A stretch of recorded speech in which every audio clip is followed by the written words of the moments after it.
தமிழகத்தில் ஆன்மீக அரசியலை திமுக அரசு அழித்து வருவதாகவும், சாதுக்கள் சன்னியாசிகளிடம் அறிவுரை கேட்கப்படும் பட்சத்தில்தான் நல்ல அரசை நிறுவ முடியும் என்றும் பாஜக மாநில தலைவர் அண்ணாமலை தெரிவித்துள்ளார்.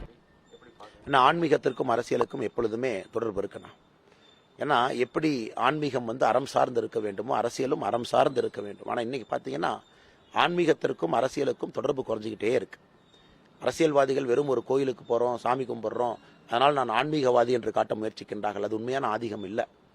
மதகுருமார்கள், நம்முடைய ஆதீனங்கள் அவர்களை பார்த்து அவ்வப்போது அவருடைய அறிவுரைகளை பெற்றுக்கொண்டு அதன் மூலமாக நம்மை செம்மைப்படுத்தி கொண்டு ஒரு நேர்வழி பாதையில் ஒரு ஆன்மீகம் தான் நடத்தும். அதாவது ஒரு அரசியல்வாதி என்பவன் மக்கள் பணிக்கு வரும் பொழுது அறநெறி பின்பற்ற வேண்டும் என்றால் எப்பொழுதும் ஆன்மீகம் இருக்க வேண்டும். ஆன்மீகம் எப்போ வருங்கன்னா சாதுக்கள், சன்னியாசிகள், ஆன்மீகவாதிகள் அவருடைய தொடர்பு இருக்கும் பொழுது அவருடைய அறிவுரைகளை கேட்கும் பொழுது மட்டும்தான் அந்த நேர்வழி பாதை கிடைக்கும். அதனால் எப்பொழுதுமே மடங்களுக்கு, ஆதீனங்களுக்கு, மத குருமார்களுக்கு, சன்னியாசிகளுக்கு, சாதுக்களை எப்பொழுதும் நான் சந்திப்பதற்கான நோக்கம் நம்முடைய பாதை கொஞ்சம் தடம் பிறண்டு சென்றாலும் கூட அவங்ககிட்ட அறிவுரை கேட்கும் பொழுது மறுபடியும் நேர்வழி பாதைக்கு வருவோம் என்கின்ற ஒரு நம்பிக்கையில தொடர்ந்து என்னுடைய பயணம் மதகுருமார்களை, சன்னியாசிகளை, சாதுக்களை சந்திக்கிற பயணம் தொடர்ந்து கொண்டிருக்கிறது. செய்திகளை உள்ளது உள்ளபடி தெரிந்து கொள்ள ரெஃப்ளெக்ட் நியூஸை சப்ஸ்கிரைப் பண்ணுங்க.